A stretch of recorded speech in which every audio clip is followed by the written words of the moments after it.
بسم اللہ الرحمن الرحیم۔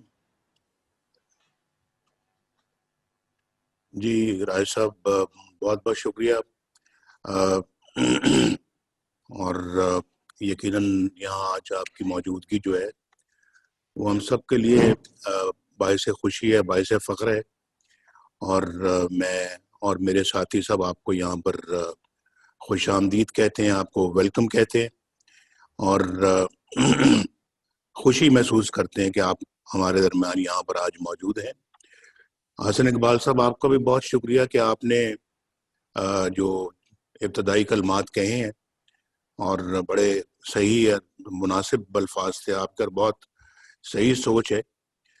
تو بہت افسوس ہے جو شہباز صاحب کے ساتھ کل سلوک کیا گیا ہے، اور میں یعنی کہ اس معاملے میں بہت دکھی ہوں، لیکن اس سے ہمارا جذبہ اور بھی زیادہ بلند ہوتا ہے کہ ہم اپنی جدوجہد کو اور تیز کریں، اس کو اور مستحکم کریں اور اس کو اور مضبوط کریں۔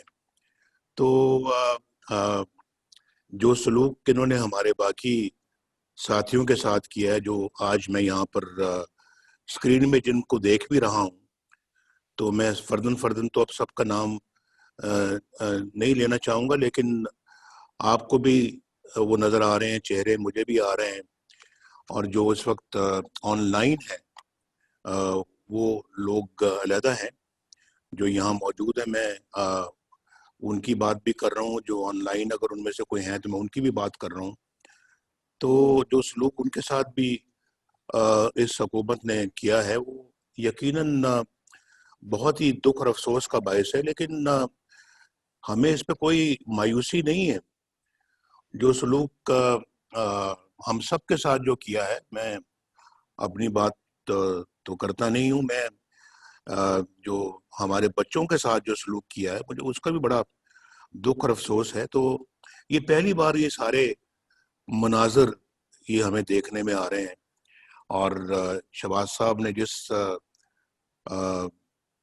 جس اسٹیڈ فاسٹ ہونے کا ثبوت دیا ہے، جو جس طرح سے وہ الحمدللہ ایک ایسے مرد بن کے کھڑے رہے ہیں تمام مشکلوں کے آگے، اور انہوں نے سر نہیں جھکایا، اور نہ ہی انہوں نے اپنا جو ہے وہ ہمارے بیانیوں کو اپنا جو ہے نا وہ کمزور کیا، بلکہ اس کو اور مضبوط کرنے میں انہوں نے اپنا کردار ادا کیا ہے۔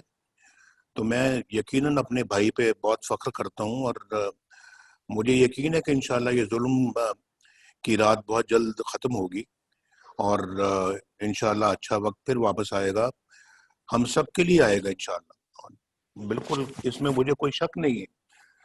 میں بلکہ چاہتا تھا کہ میں بلکہ آغاز ہی اس بات سے کروں، کیونکہ ہم اپنا جو ہے وہ ہمارا ایک ایسا مشن ہے جس کی طرف ہم آگے بڑھ رہے ہیں۔ تو اس مشن کی کامیابی جو ہے نا وہ پہلے سٹیپ پہ ہمیں اپنے ساتھ جو ہے نا وہ کلیئر ہونا پڑے گا، اور ہمیں اپنے اندر اپنے دل کے ساتھ اپنے ضمیر کے ساتھ یہ گفتگو کرنی پڑے گی کہ واقعتاً ہم حق اور سچ پر ہیں۔ یہ ہمیں اپنے آپ سے پہلے پوچھنا چاہیے، نہ آپ مجھ پہ جو ہے نا وہ زبردستی اپنا مجھے کنٹرول کرنے پہ آپ قدرت رکھتے ہیں، نہ میں قادر ہوں کہ میں آپ کے دلوں اور دماغوں پہ میں کوئی کنٹرول کروں۔ تو اس لیے میرا خیال ہے کہ ہمیں اپنے آپ سے پہلے یہ پوچھنا چاہیے کہ کیا ہم حق اور سچ پر ہیں؟ جو کچھ پاکستان میں ہو رہا ہے یہ وہ سب صحیح ہے، اور الیکشنوں میں جو دھاندلی ہوئی ہے وہ صحیح ہے، اسے ہم اپنا قبول کر لیں۔ RTS بند ہوا تھا تو تقدیر کا فیصلہ سمجھ کے اسے قبول کر لیں۔ دھاندلی کی باقاعدہ نشستیں ہماری آنکھوں کے سامنے ہیں، جو دھاندلی ہوئی ہے کیا اس کو ہم قبول کر لیں اور مان لیں کہ جناب ٹھیک ہے، اگر ایسا ہوا ہے تو چلیں جی پھر آگے بڑھتے ہیں. ان چیزوں کا کیا حساب لینا ہے؟ آج آپ کسی کا حق چھین کر کسی اور کو دے دیتے ہیں اور کسی کے حق سے اس کو محروم کر کے کسی اور کی جھولی بھر دیتے ہیں. تو کیا پھر ہم ان سب چیزوں کو تسلیم کر لیں، قبول کر لیں، اپنے ضمیر کو مار دیں اور کہیں کہ جی ٹھیک ہے آگے بڑھتے ہیں جناب؟ ایسا تو ہوتا رہتا ہے، 70 سالوں میں تو ایسا ہوتا رہا ہے، لیکن کیا آئندہ بھی پھر ایسا ہونا چاہیے؟ میں یہ سمجھتا ہوں کہ اس کا فیصلہ ہمیں بالکل اب دو ٹوک طریقے سے کرنا چاہیے.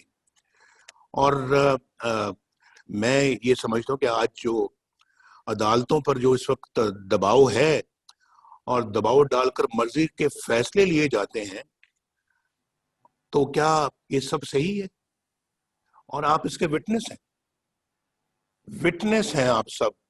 ہمیں پتہ لگتا رہتا ہے کہ کہاں کس اپنا عدالت میں کس اپنا جج نے کیا فیصلہ کرنا ہے. انفارچونیٹ، اس سے بڑی بدقسمتی اور کیا ہو سکتی ہے کہ عدالتوں کو دباؤ میں لایا جائے اور ان سے من مانے فیصلے لیے جائیں. ان کو دیوار سے لگا دیا گیا ہے، یہ صحیح ہے؟ پارلیمنٹ کو ایک کٹ پتلی اور ربر سٹیمپ پارلیمنٹ بنا دیا گیا ہے. اس کو مان لیں. اور آپ میں سے لوگ مجھے بتاتے ہیں، میں تو پارلیمنٹ کا ممبر اور مجھے نہیں معلوم کہ میں کیوں نہیں ہوں آج ممبر نہیں ہوں. آج تک ایسا کوئی موقع نہیں آیا کہ میں پارلیمنٹ، الحمدللہ کہ میں پارلیمنٹ کا ممبر نہ رہا ہوں. اللہ کے فضل و کرم سے ہمیشہ اللہ نے کامیابی دی ہے، اور کوئی آسان ہے کہ میں اپنا، اللہ نے مجھے ہمیشہ یہ اعزاز بخشا ہے. آج پہلی مرتبہ میں پارلیمنٹ کا ممبر نہیں ہوں، یا میں اس وقت ممبر نہیں تھا جب ہم مشرف کے زمانے میں جو ہے وہ ایگزائل پہ چلے گئے، تو اس وقت بھی نہیں تھا اور آج بھی نہیں ہوں، کیونکہ میں ڈسکوالیفائی ہو گیا اور نکل گیا وزارت عظمیٰ سے کہ میں نے اپنے بیٹے سے تنخواہ نہیں لی. اور یہ ہے ہماری عدالتوں کا کہ بیٹے سے تنخواہ نہیں لی، چلیں چھٹی کریں، جائیں وزارت عظمیٰ سے بھی فارغ. اس کے بعد پھر چلیں وزارت عظمیٰ سے فارغ ہونے کے بعد مسلم لیگ کی صدارت سے بھی فارغ، سارے فارغ. یہ کیا آپ کا دل و دماغ اس بات کو تسلیم کرتا ہے کہ اس کو، ان سب چیزوں کو مان لیا جائے؟ سیاست جو ہے وہ انسان اپنی سیلف ریسپیکٹ کو ملحوظ خاطر رکھ کر انسان سیاست کرتا ہے، سیلف ریسپیکٹ کمپرومائز کر کے نہیں. تو اگر جس میں سیلف ریسپیکٹ جو ہے وہ چلی جائے تو پھر کون سی سیاست اور کیسی سیاست؟ تو میں تو سمجھتا ہوں کہ یہ آج سب چیزوں کو سوچنے کا یہ دن ہے.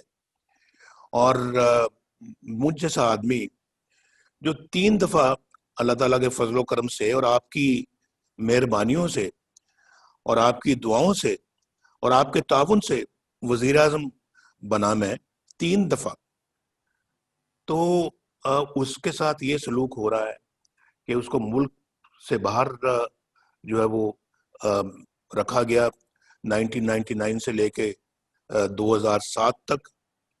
اور اب اپنا جو عدالتوں کی اجازت ہے میں باہر آیا ہوں. تو آج ہی کوئی عجیب و غریب صاحب میں نے کمنٹس پڑھے ہیں، بڑی تکلیف ہوئی ہے وہ کمنٹس پڑھ کے، مجھے بہت افسوس ہوا ہے. تو اب وہ آپ بھی سب جانتے ہیں، میں اب اس پہ کیا کمنٹ کروں. لیکن مجھ جیسا بندہ جو ہے جس نے پاکستان کی الحمدللہ خدمت کی ہے دل و جان کے ساتھ، یہ میرے ساتھی آپ کے ساتھ بیٹھے ہوئے ہیں، یہ جنہوں نے میرے ساتھ مل کے پاکستان کی بجلی کو بحال کیا، پاکستان کی روشنیوں کو بحال کیا، پاکستان کی انڈسٹری کو چلایا، پاکستان کی تجارت کو چلایا، گھروں میں بجلی لے کر آئے، اور پھر کسانوں کے لیے ٹیوب ویل چلائے، بجلی جو ناپید ہو چکی تھی اس کو دوبارہ لے کر آئے، دن رات کام کیا، ڈیم بنوائے، بجلی کے کارخانے لگوائے، اور پھر کہاں کہاں کارخانے نہیں لگے، اور اتنی سپیڈ میں. اور میں اپنے بھائی شہباز شریف کو بھی سلوٹ کرنا چاہتا ہوں کہ جس نے ماشاءاللہ دن رات ایک کر کے یہ بجلی کے کارخانے جو پنجاب میں لگے ہیں، اس کا سہرا شہباز شریف کے سر پر ہے، اور آپ یہ خواجہ آصف صاحب کے سر پہ ہے، اور شاہد خاقان عباسی کے سر پہ ہے، اور جو بھی لوگ اس ٹیم میں شامل تھے ان کے سر ہے. آپ جانتے ہیں، یہاں بیٹھے ہوئے ہیں ڈار صاحب میرے ساتھ یہ بیٹھے ہوئے ہیں، ڈار صاحب ماشاءاللہ ان کے سر پہ ہے، انہوں نے اس کے لیے وسائل مہیا کیے. ڈار صاحب بھی جانتے ہیں، خواجہ آصف بھی جانتے ہیں، شاہد عباسی بھی جانتے ہیں، اور اپنا ڈار صاحب اور کون سے تھے جو بڑے اس معاملے میں ایکٹیو تھے. اور میں ان سیکرٹریوں کو بھی، سرکاری افسروں کو بھی میں بہت ان کا شکر گزار ہوں جنہوں نے ہمارا ساتھ دیا اس معاملے میں، کہ ہم نے اپنا یعنی ہر دوسرے تیسرے دن پرائم منسٹر ہاؤس میں میٹنگیں ہوتی تھی، اور بجلی واپس لانے کے لیے گیس کو پاکستان میں جو ہے نا وہ سپلائی کرنے میں میرا خیال ہے کہ ہم نے کوئی کسر نہیں چھوڑی. اور پھر اس کے بعد یہ تو ایک سیکٹر ہے نا. آپ دیکھ لیں آج موٹر ویز پاکستان یعنی اسلام آباد سے پشاور سے لے کے کراچی تک صرف ایک بیچ میں حصہ رہ گیا ہے جو کہ اپنا ہے وہاں سے سکھر سے لے کے حیدرآباد تک، جو ابھی رہ گیا ہے وہ بھی شاید رہ گیا کہ ہمیں ٹرم ہی نہیں کسی نے پوری کرنے دی. ہمارا ٹینیور جو ہے وہ اپنا جو ہے نا وہ اس میں پورا نہیں ہو سکا، ورنہ اس کی بھی بنیاد رکھ کے ہم جاتے. تو آج جگہ جگہ پاکستان پہ آپ کو ہائی ویز، موٹر ویز نظر آتی ہیں، اور لوگ کتنے مستفید ہو رہے ہیں.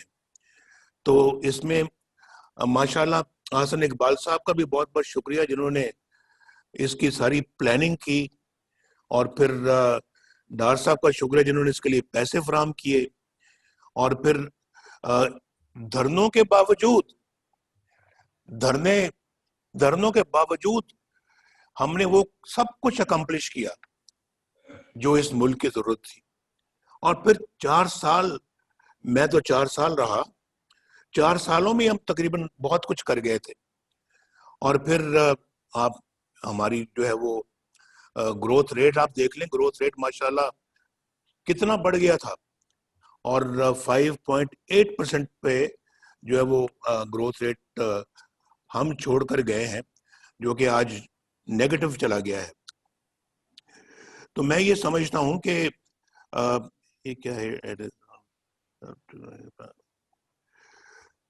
تو میں یہ سمجھتا ہوں کہ آج اپنا جو ہے وہ اللہ کے فضل و کرم سے جو ہے وہ یہ سب جانتے ہیں کہ ہماری کیا خدمات ہیں اس ملک کے لیے. دہشت گردی کے خلاف ہم جنگ جیت کر گئے، اور پھر پاکستان کو جو ہے وہ گرے سے ہم وائٹ میں لے کے آئے، فیٹف میں، اور سب کچھ آپ کے سامنے ہے. گنوانے کی کیا ضرورت ہے مجھے، لیکن آج ہزارہ موٹر وے بھی دیکھ لیں، سیالکوٹ لاہور موٹر وے بھی دیکھ لیں، آپ اپنا لاہور ملتان موٹر وے بھی دیکھ لیں، ملتان سکر موٹر وے بھی دیکھ لیں، حیدرآباد کراچی موٹر وے بھی دیکھ لیں. بلوچستان میں ہمارا بنی ہے، بلوچستان کے اندر جو ہے اللہ کے فضل و کرم سے ہائی ویز ہم نے بنائی ہیں، صرف یعنی پنجاب کے اندر نہیں، بلوچستان اور پھر گوادر کو کوئٹہ سے ہم نے ملایا ہے. یہ کوئی چھوٹا منصوبہ نہیں ہے. اور بہت ساری سڑکیں بنائی ہیں. اور ابھی دیکھیں یہ جو ڈیرہ اسماعیل خان سے یعنی اسلام آباد سے ڈیرہ اسماعیل خان سے یہ کوئٹہ، یہ انڈر کنسٹرکشن ہے، اس کا کافی حصہ سنا بن بھی چکا ہے. اور پھر اپنا جو ہے وہ سندھ کے اندر سے یہ موٹر وے ساری گزر رہی ہیں. ہمارے تو بڑے بڑے منصوبے تھے جو زیر تکمیل تھے، اور بہت سارے آج شاید مکمل ہو چکے ہوتے، باقی بھی جو رہ گئے ہیں. تو میں کہنا یہ چاہتا ہوں کہ ہمارے زمانے میں آدمی بھی سکھ کی زندگی گزار رہے تھے، پاکستانی سکھ کی زندگی گزار رہے تھے، لوگوں کو روزگار مل رہا تھا، لوگوں کو اپنا جو ہے وہ ان کو چیزیں جو ہے روزمرہ کی وہ دستیاب تھیں، یعنی کہ کوئی مہنگائی نہیں تھی، مہنگائی کا کوئی ایشو نہیں تھا پاکستان میں. تو آج تو ان کا جینا دوبر ہو گیا ہے. تو یہ جو جدوجہد آپ جو کرنے کا جو ارادہ رکھتے ہیں، وہ جو سب سے زیادہ اس کی جو ضرورت ہے وہ صرف اور صرف ان 21 کروڑ عوام کے لیے ہے، یا عوام کے لیے ہے جو جن کے دکھوں میں اور مشکلات میں آج بے پناہ اضافہ ہو چکا ہے. مجھے کوئی کہہ رہا تھا کہ جناب آج تو پاکستان کے اندر، یہ مجھے بہت ایک سمجھدار بندے نے یہ بات کہی ہے کہ آج کے زمانے میں جتنی کوئی لوگ کمائی کر رہے ہیں، اس کمائی سے وہ نہ اس اپنے اخراجات کو پورا نہیں کر سکتے، اخراجات کے ساتھ ساتھ نہ اپنے بچوں کو پڑھا سکتے ہیں، نہ وہ بجلی کا بل دے سکتے ہیں جو بم بن کے ان پہ گر رہا ہے، نہ وہ گیس کا بل دے سکتے ہیں، نہ وہ دوائیوں کا خرچہ اٹھا سکتے ہیں. آج دوائیوں کی قیمتیں آسمان سے باتیں کر رہی ہیں. صرف لائف سے سیونگ دوائی جو ہے وہ بھی عوام کی پہنچ اور عوام کی رسائی سے باہر ہے. آپ مجھے بتائیں کہ کس طرح سے جو ہے وہ اپنا لوگ اس وقت زندگی بسر کر رہے ہیں. مجھے کوئی آج بتا دے کوئی، وہ کہنے لگے کہ مجھے سمجھ نہیں آتی کہ آج اچھی خاصی جو تنخواہ ہوتی ہے جو 30,000 روپے تک بھی ہوتی ہے، اس میں جو یہ سارے اخراجات جو ہے نا وہ پورے کرنے کے بعد جو کھانا اس نے پکانا ہوتا ہے، اس کے لیے روٹی آٹے کی قیمت آسمان سے باتیں کر رہی ہے. آج تو میں پڑھ رہا تھا کہ اب آٹا جو ہے نا آگے ناپید ہونے والا ہے، گندم ہی نہیں باہر سے امپورٹ کی گئی. بھائی ایک زمانہ تھا ہمارا، بھائی گندم امپورٹ چھوڑ کر ایکسپورٹ ہوا کرتی تھی. آج اپنا امپورٹ جو ہے نا وہ کی جا رہی ہے. اس کے لیے بھی آپ کو زر مبادلہ چاہیے، اور یہ اب امپورٹ کر کے تو وہ وقت پہ بھی نہیں اب آ سک رہی، تو شاید دسمبر میں قیمتیں اور زیادہ بڑھ جائیں گی اور گندم کی کمی اس ملک کے اندر آ جائے گی. چینی کی قیمتیں آپ دیکھ لیں، اور شہباز صاحب جو ہے نا وہ انہوں نے میں سمجھتا ہوں کہ ہم ان کی تعریف کرنی چاہیے جو انہوں نے انتہائی پریشر کے باوجود چینی کی قیمتیں نہیں بڑھنی تھی. ہم شاید 50 روپے کلو تھی جب ہم آئے تھے، اور 50 روپے ہی ہم چھوڑ کے گئے، اور لیکن آج جب سے ہم چھوڑ کے گئے ہیں تو 50 سے آج 100 روپیہ کلو چینی ہو گئی. کوئی ہے پوچھنے والا؟ مجھے بتائیں، کوئی دیکھنے والا ان چیزوں کا ہے؟ اور پھر میں نے آپ کو یہ پہلے کہا، میں نے کہا کہ پہلے تو آپ اپنے آپ سے پوچھیں نا کہ کیا ہم حق اور سچ پر ہیں. اگر ہم حق اور سچ پر ہیں تو پھر میرا خیال ہے کہ ہمیں کوئی تعامل نہیں ہونا چاہیے، کوئی ہیزیٹیشن یا تحفظ نہیں ہونا چاہیے کہ ہم ان چیزوں کے خلاف جو ہے وہ برسر پیکار ہوں. تو میں کیا پاکستان میں پوچھ رہا تھا کہ جو کچھ ہم ہو رہا ہے وہ صحیح ہے؟ اور الیکشنوں پہ بات ہو رہی تھی کہ کیا الیکشن میں جو دھاندلی ہوئی ہے وہ صحیح تھی؟ اس کو مان لیں ہم.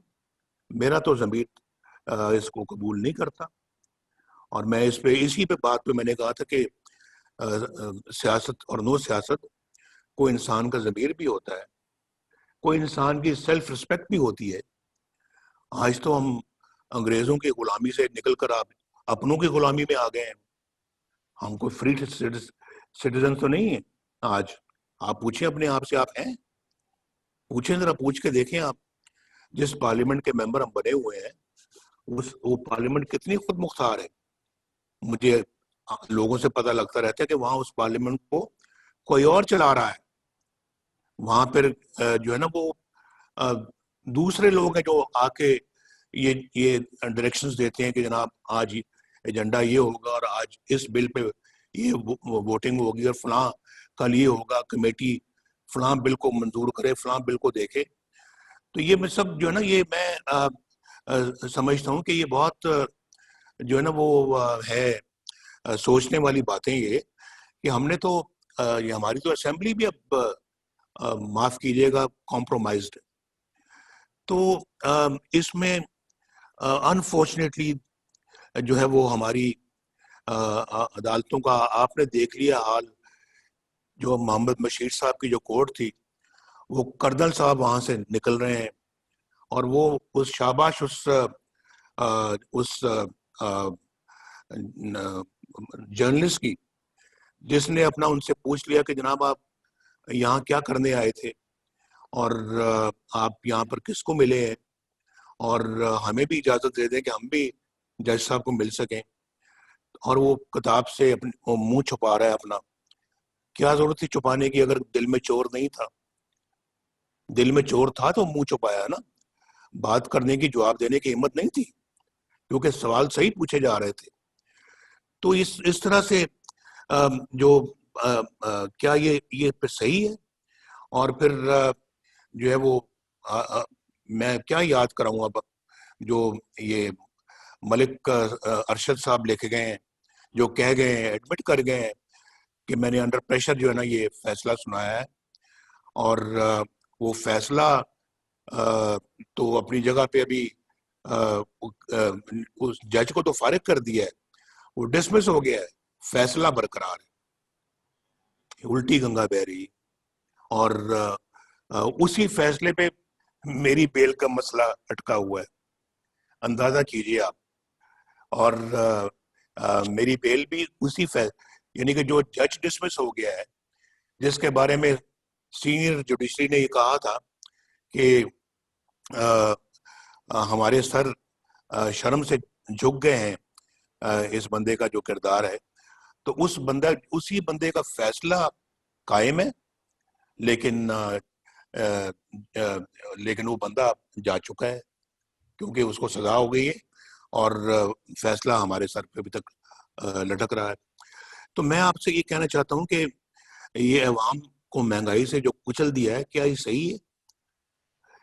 اور اس کے بعد یہ میں اس معاملے میں بالکل جو ہے وہ یہ رائے رکھتا ہوں کہ سابقہ جو آپ کی اپنا جو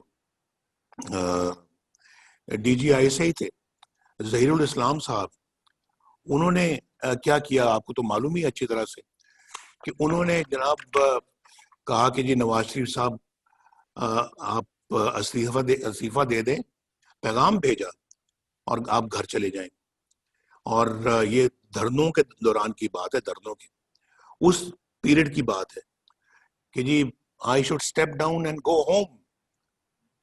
تو آپ یہ مجھے بتائیں یہ صحیح ہے؟ مجھے آ کے یہ پیغام ملتا ہے in the middle of the night. تو اور ساتھ میں یہ بھی کہ جی اگر آپ نہیں کریں گے تو پھر نتائج بھگتنے پڑیں گے, ماشاء اللہ بھی لگ جائے گا. تو میں نے کہا کہ اچھا بھی جو ہونا ہے وہ ہو جائے, آپ نے جو کرنا ہے وہ کر لیں, لیکن میں اس طرح سے سٹیپ ڈاؤن کرنے والا نہیں ہوں, میں استعفیٰ نہیں دوں گا. تو مجھے آپ بتائیے, ذرا سوچے کہ پھر یہ سب صحیح. اور پھر اس معاملے میں